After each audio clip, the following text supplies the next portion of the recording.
Astaghfirullah. Allah Subhanahu wa taala berfirman, dan telah kami tetapkan terhadap Bani Israel di dalam kitab itu, sesungguhnya kamu akan membuat kerusakan di muka bumi ini 2 kali, dan pasti kamu akan menyombongkan diri dengan kesombongan yang sangat besar. Maka apabila datang saat hukuman bagi kejahatan pertama dari kedua kejahatan itu, kami datangkan kepadamu hamba-hamba kami yang mempunyai kekuatan yang besar, lalu mereka merajalela di kampung-kampung, dan itulah ketetapan yang pasti terlaksana. Kemudian kami berikan kepadamu giliran untuk mengalahkan mereka.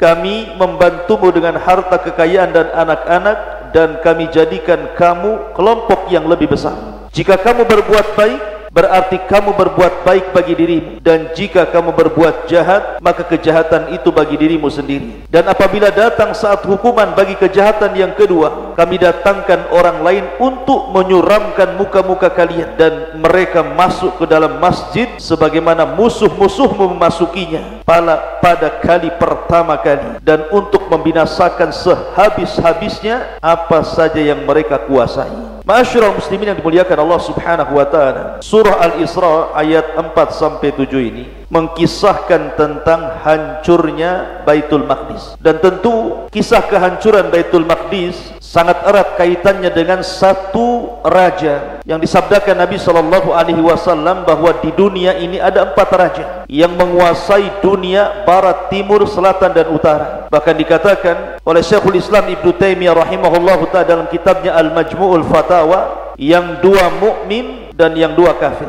Adapun yang mukmin adalah Dzulqarnain dan juga Nabiullah Sulaiman alaihi salatu wassalam, 2 raja yang sangat beriman kepada Allah dan menguasai sebagian besar dunia. Adapun yang kafir, Namrud di zaman Ibrahim dan juga Bukhtun Nasr. Ini 2 raja yang zalim, yang kafir, dan pernah menguasai sebagian besar dunia. Yang ingin saya kisahkan yang berkaitan dengan surah Isra ini, ayat 4-7 ini adalah salah satu dari 4 raja penguasa dunia. Siapa dia?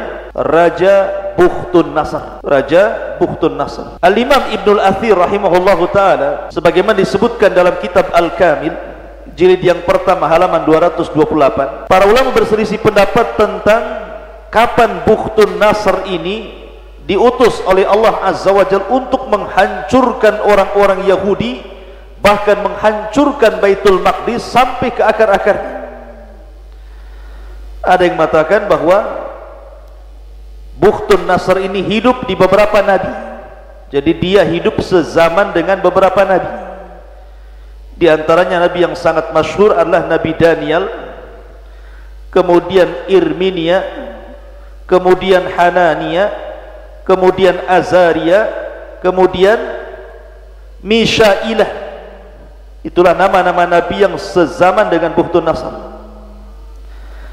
Tapi ada juga yang mengatakan bahwa Bukhtun Nasr itu muncul setelah Bani Israel, khususnya orang-orang Yahudi, membunuh para nabi. Salah satunya adalah nabi yang dibunuh adalah Yahya ibn Zakaria, kemudian ayahandanya Zakaria juga, bahkan menyerang Nabi Isa alaihi salatu wassalam sampai akhirnya Allah angkat Isa ke langit. Sebab perlakuan mereka kepada para nabi inilah yang menghinakan para nabi, diutus kepada mereka raja zalim, kemudian menghancurkan mereka sehancur-hancurnya. Bagaimana kisahnya? Ma'asyiral muslimin yang dimuliakan Allah Subhanahu wa taala, cerita Bukhtun Nasr ini memang cerita yang sangat menarik karena dicantumkan dalam Al-Quran secara isyarat. Sebagaimana ketika Allah Subhanahu wa ta'ala berfirman dalam surah Al-Baqarah ayat 114, "Wa man adzlamu mimman mana'a masajidallah an yudhkara fiha ismuhu wa sa'a fi kharabiha ulaika ma kana lahum an yadkhuluha illa khaifin lahum fid dunya khizyun wa lahum fil akhirati adzabun adzim." Dan siapakah lagi yang lebih zalim dari orang-orang yang melarang di dalam masjid-masjid Allah untuk menyebut namanya dan berusaha merobohkannya.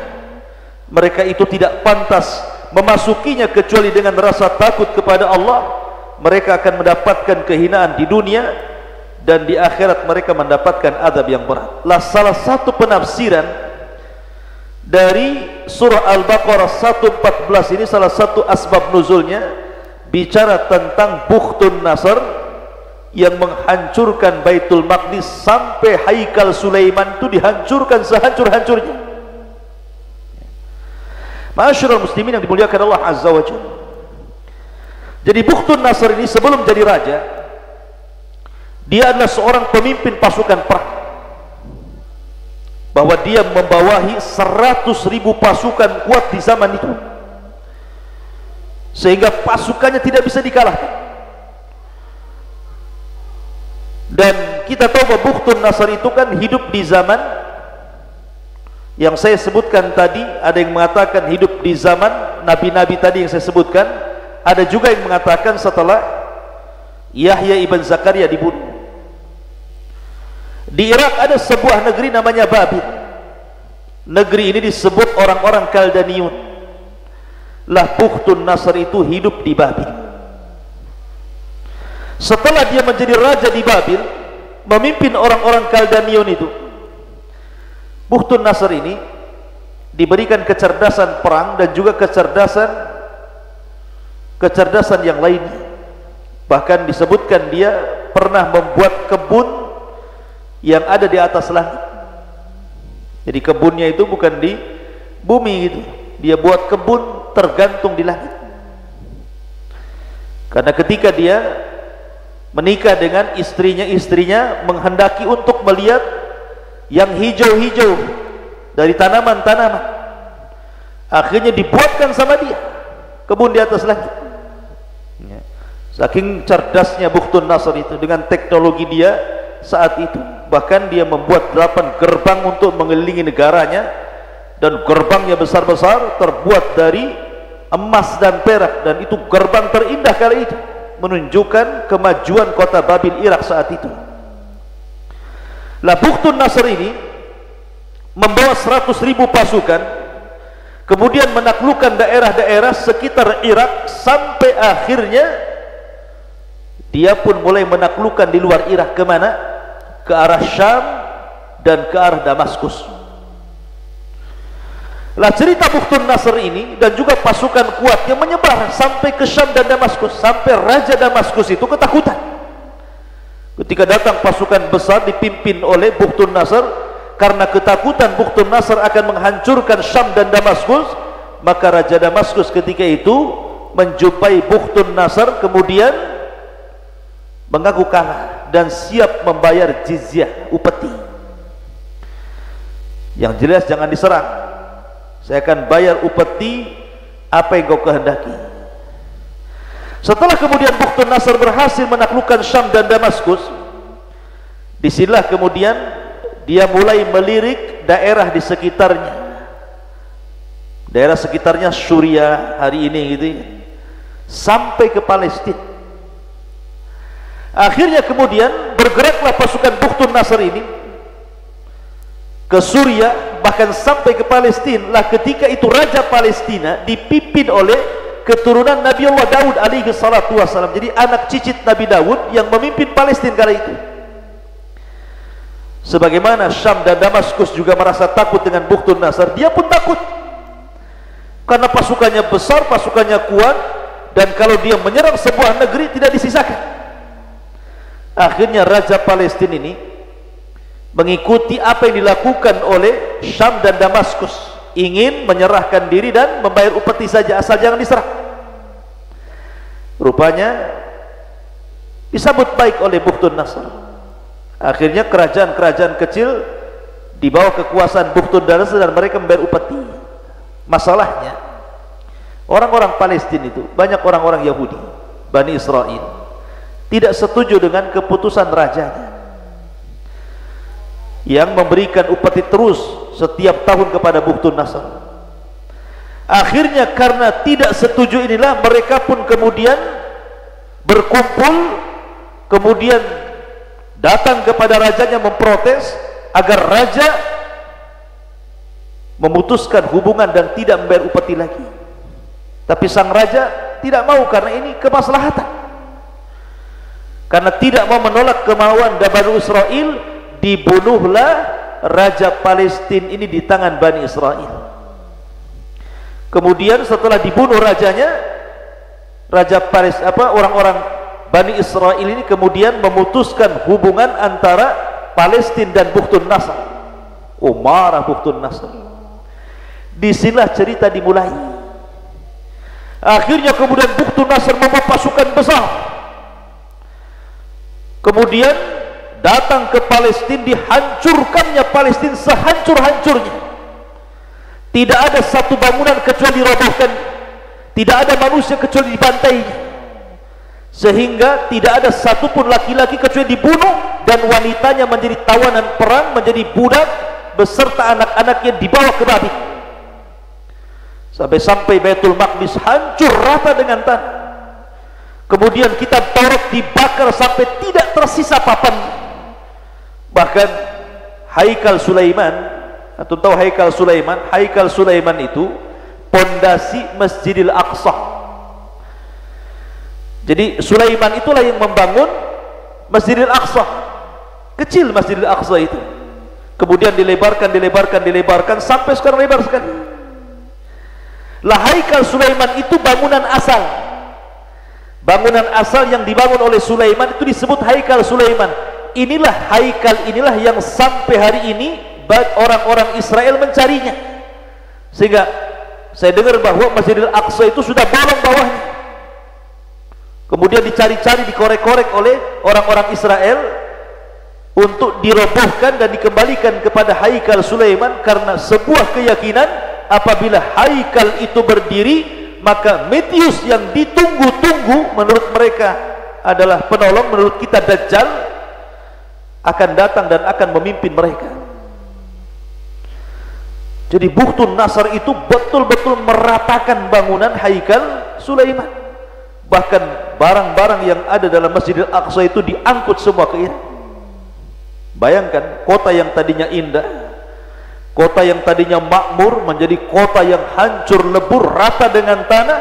Tidak ada satupun makhluk di situ, karena semua perempuan dan anak-anak dibawa ke Irak, kemudian diperbudak, dibagi-bagikan ke rumah-rumah Irak. Sementara laki-lakinya dibantai habis, kecuali sedikit yang kemudian keluar dan berusaha untuk lari dari tentara Bukhtun Nasr. Begitulah kekejaman Bukhtun Nasr menghancurkan Palestina, kemudian membunuh laki-laki Yahudi, semua laki-laki Yahudi dibantainya, kemudian memperbudak wanita dan juga anak-anak. Ma'asyiral muslimin yang dimuliakan Allah Azza wa Jalla, begitu kejamnya Bukhtun Nasr ini. Kenapa Bani Israel menjadi sasaran penyerangan Bukhtun Nasr? Ada alasannya. Alasannya sebagaimana disebutkan di dalam riwayat Al-Imam At-Tabrani dalam tafsirnya dari seorang sahabat namanya Sa'id ibn Zubair dari Ibni Abbas radhiyallahu anhu, ba'atha Isa ibn Maryam Yahya ibn Zakaria fi 12 minal hawariyina yu'allimuna an-nasa. Jadi Isa, dan Isa adalah ulul azmi, seorang nabi dan rasul, mengutus siapa? Mengutus Yahya putra Zakaria untuk mengajarkan 10 dari hawariyin Isa, sahabat-sahabat pilihan Isa. Jadi Isa meminta kepada Yahya untuk mengajari siapa? 12 atau 10 orang dari hawariyun pengikut Isa bin Maryam. Lah salah satu ajaran yang diajarkan Yahya ibn Zakaria kepada mereka adalah fima nahahum anhu nikahu ibnatil akh. Di antara larangan yang diajarkan adalah tidak boleh menikah dengan anak saudara, artinya ponakan. Lah ketika itu ada raja Romawi, raja zalim, itu menaksir siapa? Seorang wanita, dan wanita ini masih anak daripada bibinya. Jadi bibinya punya anak seorang wanita cantik. Dalam syariat Yahya ibn Zakaria tidak boleh. Nikahu ibnatil akh, menikahi anak saudara atau ponakan itu tidak boleh. Tapi karena wanita itu cantik, raja ini mau. Bagaimana caranya harus nikah? Padahal dalam ajaran Yahya ibn Zakaria tidak boleh. Karena maksa, akhirnya ibunya wanita ini mengatakan kepada putrinya, kalau seandainya raja melamarmu, maka maharnya adalah kepala Nabi Yahya. Maharnya itu kepala Nabi Yahya, karena dia memfatwakan haramnya menikahi wanita dari anak saudara. Awalnya raja tidak mau, tapi karena isu itu syaratnya, kalau tidak mau nggak jadi kawin. Akhirnya kemudian disanggupi oleh raja, diutuslah pasukan untuk mencari Yahya ibn Zakaria. Yahya sedang mengajar di masjid kepada orang-orang Hawariyun, tiba-tiba dikepung tuh, bayangkan. Kemudian ditangkap, diseret, kemudian setelah diseret kemudian dipenggal lehernya, kemudian dipisahkan leher dari kepala dari badannya, kemudian kepalanya dibawa oleh prajurit ini menghadap raja, dan itu maharnya. Bayangkan, maharnya kepala seorang nabi, Yahya ibn Zakaria alaihi salatu wassalam. Lah ketika lehernya Yahya ibn Zakaria ini putus dari badannya, itu darahnya netes ke bumi. Sebutkan dalam riwayat ini bahwa fabadarat qatratu min damihi alal ardi falam tazal tagli hatta ba'athallahu Bukhtun Nasr alaihi. Jadi darah itu yang netes dari lehernya, kepalanya Yahya ibn Zakaria ke bumi itu akhirnya tidak kering, tapi terus mendidih seperti air yang direbus itu, terus seperti itu berhari-hari, berbulan-bulan, bertahun-tahun, tidak kering-kering, sampai akhirnya Allah subhanahu wa ta'ala mengutus kepada mereka seorang raja zalim, Bukhtun Nasr. Diutus kepada mereka untuk menyerbu Palestina. Lah sesampainya orang-orang Bukhtun Nasr di Palestina, akhirnya kemudian ada seorang nenek yang menunjukkan Bukhtun Nasr kepada letak darahnya Yahya ibn Zakaria yang mendidih itu. Dengan sebab itulah akhirnya maka Bukhtun Nasr marah. Dari situlah penyebabnya kenapa Bukhtun Nasr menghancurkan Palestina sehancur-hancurnya. Dalam riwayat seperti itu. Ma'asyiral muslimin yang dimuliakan Allah Azza wa Jalla, akhirnya setelah menguasai Palestina, kemudian diserangnya Suriah, kemudian diserangnya negara-negara, sampai Syam kali itu dikuasai dan di bawah kepemimpinan Bukhtun Nasr. Sehingga makin congkaklah Bukhtun Nasr. Akhirnya Allah subhanahu wa ta'ala mengadab Bukhtun Nasr dengan cara yang Allah kehendaki. Bagaimana cara meninggalnya? Ini bayangkan, seorang raja, pasukan besar, tetapi karena kesombongannya, akhirnya Allah subhanahu wa ta'ala berikan penyakit gila Bukhtun Nasr ini. Jadi saking sombongnya, kemudian Allah subhanahu wa ta'ala bukan hanya sombong, bengis lagi gitu kan. Wala tahsabanna alladhina ghafilan amman ya'malu zalimun. Jangan kau kira Allah subhanahu wa ta'ala diam ketika melihat orang-orang zalim. Maka akhirnya Allah subhanahu wa ta'ala kehendaki otaknya Bukhtun Nasr ini error, jadi gila dia. Kemudian dia pun hidup sendirian di tengah hutan sampai dia mati. Ada juga yang mengatakan sebab meninggalnya Bukhtun Nasr itu sama dengan meninggalnya Namrud. Dikirim ba'udah itu semut, nyamuk, kemudian masuk di telinganya, kemudian masuk ke otaknya, kemudian menggerogoti otaknya. Akhirnya dia meminta kepada khadimnya untuk dipukulkan sandal di kepalanya. Pas dipukul mati dia. Subhanallah. Bagaimana Allah subhanahu wa ta'ala menghukum Bukhtun Nasr ini. Lah ayat ini menjelaskan tentang kehinaan Bani Israel karena mereka tidak melindungi nabinya, bahkan cenderung membunuh nabinya. Maka Allah hinakan Bani Israel. Dan hari ini saya dengar bahwa kaum muslimin yang ada di Aqsa yang sedang salat diserang oleh tentara Israel. dan itu terjadi setiap Ramadan. Kita hanya bisa berdoa kepada Allah Subhanahu wa taala, semoga Allah Subhanahu wa taala menangkan agamanya di negeri Palestina. Tetapi begitulah takdir Allah Azza wa Jalla. Palestina akan seperti itu, berperang dan berperang sampai akhirnya Allah Subhanahu wa taala jadikan kekuatan kaum muslimin semua bersumber di Palestina, karena Palestina itu jantung kota dari negara Syam, dia tengah-tengahnya. Jadi poros kekuatan kaum muslim di akhir zaman itu di Palestina, dan itu tanda kemenangan ketika Allah Subhanahu wa taala utus kepada mereka Al-Mahdil Muntadhar Muhammad ibn Abdullah memimpin perang. Kemudian terjadi perang besar yang disebut dengan Armageddon, dalam bahasa kita Malhamatul Kubra. Maka terjadi perang salib. Orang-orang Yahudi tidak terlibat dalam perang ini, mereka sembunyi ketakutan, sampai akhirnya orang Islam memenangkan dalam perang Malhamatul Kubra. Di sini Dajjal muncul, dan ingat Rasul mengatakan Dajjal itu tidak akan muncul kecuali karena ghadbah yaghdibuha, karena ada kemarahan yang menyulutnya. Nah, salah satu kemarahan yang menyulut Dajjal keluar adalah ketika orang-orang Yahudi tidak terlibat perang, ketakutan.